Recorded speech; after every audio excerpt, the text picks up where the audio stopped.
చూస్ country delight, live better. ఇప్పుడే country delight యాప్ని download చేసుకోండి.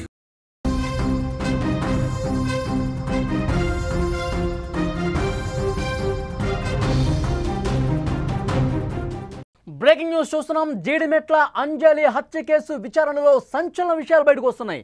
పోలీసుల ముందు నోరు విప్పింది బాలిక. మనకు సమాచారం వస్తుంది. అమ్మ అంటే నాకు అసహ్యం అని పోలీసుల ముందు చాలా కరాఖండిగా చెప్పినట్టుగా తెలుస్తోంది. చిన్నప్పటి నుంచి తనను బాగా చూసుకోలేదు అని బాలిక చెప్తోంది. పలుమార్లు గొడవ పడి ఇంటి నుంచి వెళ్ళిపోయింది బాలిక. ప్రేమ వివాహం వద్దన్నందుకు ఆగ్రహం తెచ్చుకుంది. ప్రియుడు డీజే శివతో కలిసి దారుణంగా అంజలి హత్య చేసింది. 15 సంవత్సరాలకే బాలిక క్రిమినల్ మైండ్ చూసి పోలీసులు షాక్ అయిన పరిస్థితుంది. హత్యకు వేసిన స్కెచ్ చూసి పోలీసులు ఆశ్చర్యం వ్యక్తం చేశారు. ఇంత చిన్న వయసులో ఇంత క్రిమినల్ బ్రెయిన్ ఎట్లా కలిగి ఉన్నారు అని పోలీసులు ఒక షాక్ అయినటువంటి పరిస్థితుంది. అంజలి హత్య కేసులో ప్రస్తుతం షాకింగ్ విషయాలు వెలుగు చూస్తున్నాయి. ఆ బాలికని విచారిస్తుంటే, ఆ బాలిక చెప్తున్నటువంటి విషయాలు వింటుంటే పోలీసులు షాక్ అయిపోతున్నారు. అమ్మపై నాకు చాలా అసహ్యం ఉంది, చిన్నప్పటి నుంచి అసలు నన్ను సరిగా చూసుకోలేదు. అంజలికి అమ్మ మీద ఎంత కక్ష ఉందో, ఎంత కోపం ఉందో పోలీసుల ముందు ఎలాంటి ఇబ్బంది లేకుండా, ఎలాంటి భయం లేకుండా కుండబద్దలు కొట్టినట్టుగా చెప్తా ఉంది. అంజలికి 2 భర్తలు. అయితే మొదటి భర్తకు పెద్ద కుమార్తె ఈమె, రెండవ భర్తకు చిన్న కుమార్తె పుట్టింది. మొదటి భర్త తర్వాత చేసుకున్నటువంటి రెండవ భర్త కూడా చనిపోవడంతో 2 కుమార్తెలతో అంజలి నివసిస్తుంది. ఈ నేపథ్యంలోనే చెల్లిని బాగా చూసుకుంటుంది, నన్ను మాత్రం బాగా చూసుకోవట్లేదు, నన్ను నానా రకాలుగా ఇబ్బందులు పెడుతుంది, చాలా తీవ్ర వేధింపులకు గురి చేసింది. చాలాసార్లు చిన్నప్పుడు తన మీద చేయి చేసుకున్నటువంటి ఘటనలు కూడా ఉన్నాయి. నేను ఇంటి నుంచి చాలాసార్లు వెళ్ళిపోయాను, మళ్ళీ పిలిపించుకున్నారు. తర్వాత నేను ఎవరినైతే ప్రేమిస్తున్నానో డీజే శివ, ఆ డీజే శివతో వెళ్ళిపోయిన తర్వాత కూడా పోలీసులు కంప్లైంట్ ఇచ్చి మళ్ళీ వెనక్కి పిలిపించింది.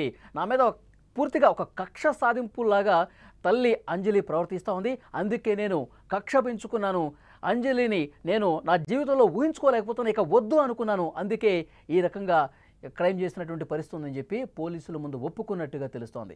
సో దీని గురించి మనం కొంత లోతుగా మాట్లాడుకునే ప్రయత్నం చేద్దాం. న్యూస్ రూమ్ నుంచి సీనియర్ జర్నలిస్ట్ విజయ్ లైవ్లో సిద్ధంగా ఉన్నారు. ఎస్ విజయ్, జీడిమెట్లలో తల్లి అంజలిని అత్యంత కిరాతకంగా మైనర్ బాలిక మరొక 2 మైనర్లతో కలిసి చాలా దారుణంగా తల్లిని హత్య చేసిన పరిస్థితుంది. ఇప్పుడు ఆమె విచారిస్తుంటే షాక్ అయిపోతున్నారు పోలీసులు కూడా. ఇంత చిన్న వయసులో ఇంత క్రిమినల్ మెంటాలిటీని అసలు ఏ విధంగా కలిగి ఉన్నారని ఆమె కూడా చాలా స్పష్టంగా చెప్తుంది. అంజలి మొదటి భర్త కుమార్తె నేను, నన్ను జీవితంలో నానా రకాలుగా ఇబ్బంది పెట్టింది, నాకు తల్లి అంటే నాకు అసలు ఇష్టం లేదు అని స్పష్టంగా చెప్తా ఉంది. సో ఇంకా విచారణలో ఎలాంటి విషయాలు వస్తున్నాయి, మీ దగ్గర ఉన్న డీటెయిల్స్ ఇవ్వండి. ఎస్ వలి, జీడిమెట్ల హైదరాబాద్ పరిధిలో ఉన్నటువంటి జీడిమెట్లలో జరిగినటువంటి అంజలి హత్య కేసులో రోజుకో గంటకో ఒక్కొక్క సంచలనం బయటకు వస్తుందనే చెప్పాలి. ముఖ్యంగా పోలీసులు ప్రస్తుతం విచారణ జరుపుతున్నారు. ఈ విచారణలో చంపినటువంటి బాలిక ఆమె చెబుతున్నటువంటి మాటలు వింటుంటే పోలీసులే షాక్ అయిపోతున్నారు. మా సర్వీస్లో ఎన్నో కేసుల్ని ఇన్వెస్టిగేషన్ చేశాము, ఎంతోమంది దగ్గర వాంగ్మూలాలు తీసుకున్నాము, పెద్ద పెద్ద సంచలనాలైనటువంటి హత్య కేసులనే తాము ఛేదించాము. సో చాలామంది ముద్దాయిలతో మాట్లాడాము. కానీ ఇక్కడ ఈ అమ్మాయి 16 సంవత్సరాలు ఉన్నటువంటి ఈ అమ్మాయి చెప్తున్నటువంటి మాటలు వింటుంటే మాకే షాక్ అవుతున్నాం, మేమే వినలేకపోతున్నాం అంటూ పోలీసులు మాట్లాడుతున్నటువంటి పరిస్థితి మనకు కనిపిస్తుంది. అక్కడ ఉన్నటువంటి వాస్తవాల్ని మనం కూడా తెలుసుకునేటువంటి ప్రయత్నం చేశాం. కొంతమంది అధికారులతో కూడా మాట్లాడితే వాళ్ళు చెప్తున్నటువంటి మాటలు వింటుంటే నాకు కూడా షాక్ అనిపిస్తుంది. అంటే ఇక్కడ ఈ హత్య కేసులో వాళ్ళే మనం కొన్ని పాయింట్స్ చెప్పాలి. హత్య అంటేనే అందరం ఒక సంచలనంగా భావిస్తాం. అందులోనూ అమ్మని కూతురే హత్య చేసింది, ఇది పెద్ద సంచలనం. అందులో కూడా ఆ కూతురు వయసు 10వ తరగతి చదువుతుంది, కేవలం 16 సంవత్సరాలు, ఇదొక పాయింట్. అదే కాకుండా చంపింది కూడా ఎవరితో అంటే 8 నెలల పరిచయంతో, అది కూడా ఇన్స్టాలో పరిచయమైనటువంటి ఆ వ్యక్తిని సపోర్ట్గా తీసుకొని అతనితో స్కెచ్ వేసి అతనితో పాటు అతని తమ్ముడితో కలిసి ఈ ముగ్గురు కలిసి తల్లిని చంపడం. ఇలా ఒక్కొక్క పాయింట్ వింటుంటే మనకే ఆశ్చర్యంగా ఉంటుంటే, చంపినటువంటి ఆ బాలిక చెప్పినటువంటి మాటలు వింటుంటే పోలీసులు షాక్ అవుతున్నారు. ఆ బాలిక ఏమంటుందంటే, మా అమ్మ ఈ భూమి మీద బతికితే, మా అమ్మ ప్రాణాలతో ఉంటే నేను ఇక్కడ బతికి ఉపయోగం లేదు, నాకు భవిష్యత్తు లేదు, ఎలా అయినా సరే మా అమ్మను కసితీరా చంపితేనే చిన్నప్పటి నుంచి నేను భరించినటువంటి వేదనలు, నేను గురి అయినటువంటి చిత్రహింసలన్నీ కూడా ఇప్పుడు నాకు కాస్త ఊరటనిస్తాయి. అలా చాలా పాశవికంగా చాలా దారుణంగా చంపితేనే తన తల్లిని, అప్పుడు నాకు మనసు ప్రశాంతంగా ఉంటుంది. చిన్నప్పటి నుంచి నాకు సరిగా ఫుడ్ పెట్టలేదు, సరిగా నన్ను చూసుకోలేదు. మా అమ్మకి 2 భర్తలు, మొదటి భర్త మా నాన్న, మా నాన్న చనిపోవడానికి కారకురాలు కూడా మా అమ్మే. అసలు నేను అమ్మ అని పేరు కూడా ఆమెను పిలవను, అంజలియే కారణం. సో అదేవిధంగా మా నాన్న చనిపోయిన తర్వాత ఇంకొక పెళ్లి చేసుకుంది. పెళ్లి చేసుకున్న తర్వాత ఇంకొక అమ్మాయి పుట్టింది. ఆ అమ్మాయిని చెల్లిగా నా దగ్గరకు తీసుకొచ్చి నువ్వే చూసుకోవాలంటూ పదే పదే ఒత్తిడి చేసేది. అసలు నన్ను ఎక్కడా పట్టించుకోలేదు. కేవలం నా చెల్లికే అన్నీ కూడా కొనిచ్చేది. బట్టలు మంచి బట్టలు కావాలన్నా, పండుగలు వచ్చినా ఏ వచ్చినా కూడా చెల్లికే కొనిచ్చేది. నన్ను పట్టించుకోలేదు. అప్పటి నుంచే నాకు మా అమ్మ మీద కక్ష పెరిగింది. ఇక నేను మా అమ్మ దగ్గర బతకను అంటూ కొన్ని సంవత్సరాల చిన్న బాల్యంలో ఉన్నప్పుడే నేను స్కూల్ డేస్ కంటే ప్రాథమిక పాఠశాలకు వెళ్ళేటువంటి 2వ తరగతి 3వ తరగతి చదివేటువంటి టైంలోనే నాకు మా అమ్మ అంటే పడేది కాదు. అప్పుడే నేను మా అమ్మకు దూరంగా వెళ్ళిపోయాను. అందుకే చిన్నప్పుడు అంతా కూడా మా నానమ్మ దగ్గరే పెరిగాను. మా నానమ్మ అంతా కూడా చిన్నప్పటి నుంచి నన్నే చూసుకుంది.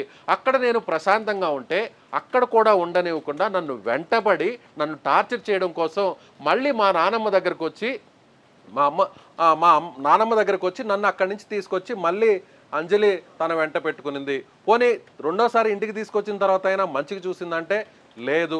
అన్నం పెట్టే దగ్గర వివక్షత, బట్టలు కొనిచ్చే దగ్గర వివక్షత, అలాగే బయటకు తీసుకెళ్లే దగ్గర వివక్షత, ఇలా ప్రతిదీ తన చెల్లెలకు మాత్రమే ఇచ్చింది తప్ప నన్ను ఎక్కడా కూడా పట్టించుకోలేదు.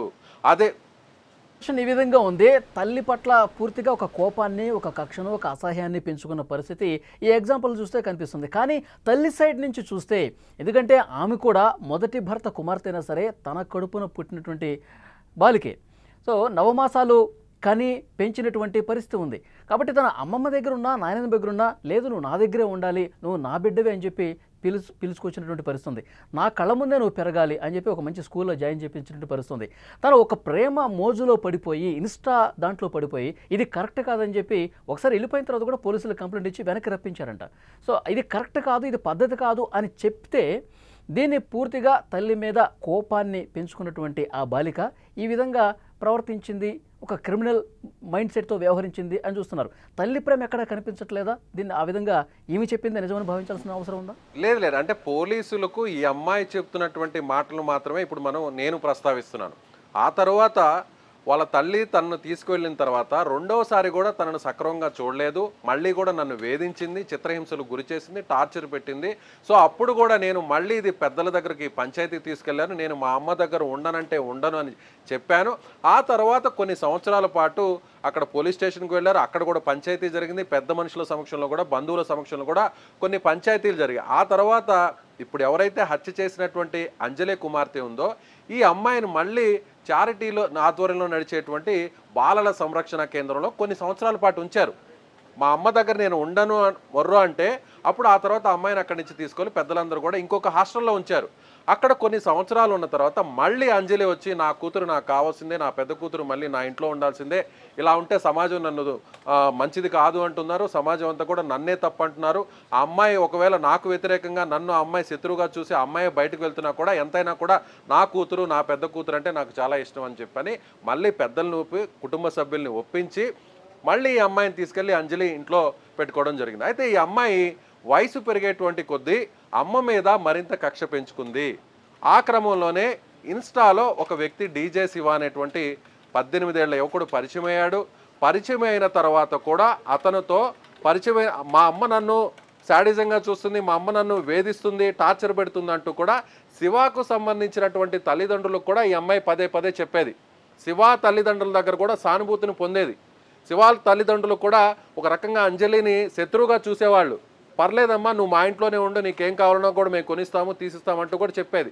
ఈ విషయాన్ని ఈ అమ్మాయి అలాగే వాళ్ళ స్నేహితులు, చదువుకునేటువంటి క్లాస్మేట్స్ కూడా చెప్పేది.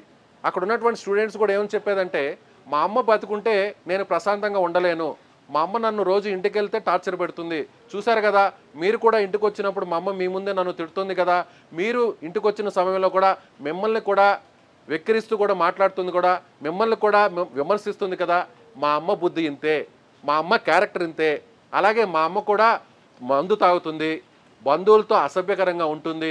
ఒక్కొక్కసారి అంటే అమ్మాయి చెప్తున్నటువంటి మాటల్లో ఇందులో నిజం ఉందో లేదో తెలియదు, కానీ అమ్మాయికి సంబంధించినటువంటి కొంతమంది స్నేహితులు కూడా కొన్ని విషయాలు చెప్తున్నట్టుగా మనకు సమాచారం అవుతుంది. ఈ అమ్మాయిని అంజలి పాడు పనులు చేయాలని, లేదంటే ప్రాస్టిట్యూషన్ చేయాలి అనే విధంగా కూడా ఫోర్స్ చేసింది అనేటువంటి మాటలను కూడా తన స్నేహితులకు చెప్పినట్టుగా తెలుస్తుంది. అయితే ఇందులో వాస్తవం ఎంత ఉందనేది విషయాన్ని మనం పక్కన పెడితే ఈ చర్చ కూడా స్టార్ట్ అయింది. పోలీసులు ఈ యాంగిల్లో కూడా ఇప్పుడు ఇన్వెస్టిగేషన్ చేస్తున్నారు. అంటే ఇప్పుడు ఒక్కొక్క విషయం బయటకు వచ్చిన తర్వాత అందులో కూడా చంపిన విధానం గురించి కూడా చెప్పుకోవాలి వాళ్ళు. ఇక్కడ మొదట వాళ్ళ అమ్మ పూజ చేసుకుంటున్నటువంటి క్రమంలో నేరుగా శివాని ఫోన్ చేసి అక్కడ పిలిపించింది. శివ వచ్చిన తర్వాత మొదట శివ తమ్ముడు ఆమె తల మీద ముసుగు వేసి ఫస్ట్ మొదట సుత్తితో తల మీద కొట్టిన తర్వాత శివాని చంపేయి, శివ చంపేయి, ఇక బతకూడదు, చంపేయి, మా అమ్మని చంపేయి అంటూ కేకలు వేస్తూ ఆ తర్వాత పేక మీద కోసేయమని చెప్పింది. అప్పటికి చనిపోయిందని చెప్పని వీళ్ళందరూ కూడా బయటకు వెళ్ళిపోయారు. కానీ ఈ అమ్మాయి అక్కడే ఉండి కొన ఊపిరితో కొట్టుమిట్టాడుతున్నటువంటి తల్లిని చూసి ఎక్కడా కూడా కనీసం కనికరం లేకుండా ఇంకా ప్రాణాలతో ఉంది, ఇంకా ప్రాణాలతో ఉంది, చనిపోలేదు, శివ మళ్ళీ రా, బయట ఉన్నటువంటి శివాని, శివ మళ్ళీ బయటికి లోపలికి రా, మా అమ్మాయి ఇంకా ప్రాణాలతోనే ఉంది, చంపేయి చంపే అని మళ్ళీ రెండోసారి అమ్మాయి లవర్ని లోపలికి పిలిచి అప్పుడు మళ్ళీ రెండోసారి కూడా గొంతు మీద కాలు వేసి చంపినట్టుగా మనకు సమాచారం ఉంటుంది.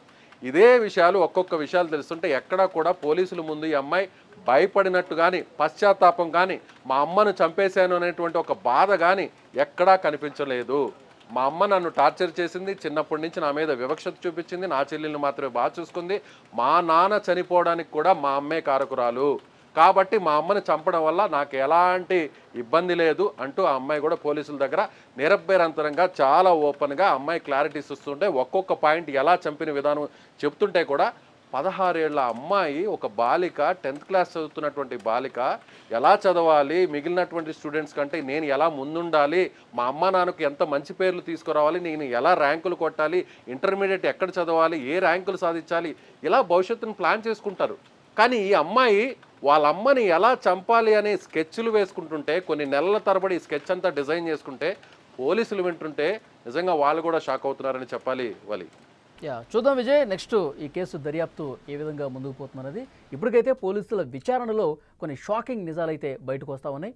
పూర్తిగా మా అమ్మ అంటే నాకు అసహ్యం, చాలా చిన్నప్పటి నుంచి నన్ను టార్చర్ పెట్టేది, అందుకే నేను ఇష్టపడి చేస్తున్నటువంటి పనులు కూడా తీవ్రంగా వ్యతిరేకించేది, వేధింపులకు గురి చేసి, అందుకే నా జీవితంలో మా అమ్మ ఉండకూడదు అని చెప్పి నేను డిసైడ్ అయిపోయాను, కాబట్టి ఈ డెసిషన్ తీసుకుని ఈ విధంగా చేశానని చెప్పి పోలీసుల ముందు చాలా ధైర్యంగా చెప్తున్నటువంటి పరిస్థితి ఉంది.